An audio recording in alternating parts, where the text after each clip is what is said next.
To whomever may be watching this, my name is NimaMResearchVideo, and I'm a senior here at UC Irvine, majoring in political sciences with a minor in history. My research project is titled Foreign Investment Under Scrutiny, where I analyze the role of state-level regulations and political alignment in Chinese foreign direct investment inflows. Here I employ a two-part study that investigates how state policies and partisan control shape the patterns of China's foreign direct investment into the United States. I was primarily motivated to pursue this project because I've always been fascinated by the tension between state and federal influences, especially given my previous and current experiences working in federal litigating agencies. Thus, in a globalized world where international politics were increasingly becoming more of an influence into local policy, I wanted to understand how much power states truly wielded in shaping the flow of foreign capital, particularly from geopolitical rivals as large and conglomerate as the Chinese. Yet, in this topic of Chinese investment in the US has come under intense scrutiny with only the last decade in particular. What was once promoted as a symbol of global cooperation with the East is now increasingly treated as a threat to national security and local economic stability, as well as democratic institutions.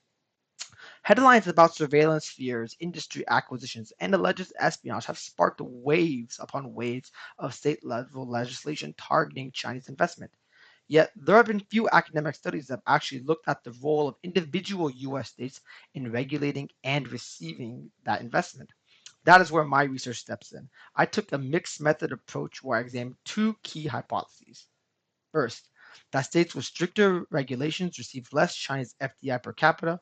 And second, the more conservative or Republican leaning a state tends to be, the higher restrictions it will impose and the lower investment it will see.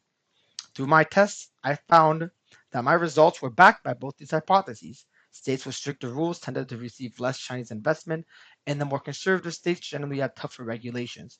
Case studies like open investments policies in Illinois or highly restricted policies of Florida showed how politics and on the ground policies can really shape these outcomes at the state level.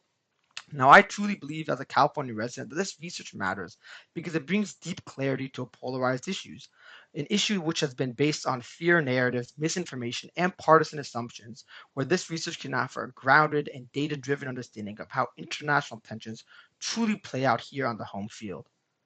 Ultimately, I hope my work pushes readers to think more critically about the role of subnational actors in international relations and encourages all of us to approach international and global affairs with a greater level of depth, evidence, and humility.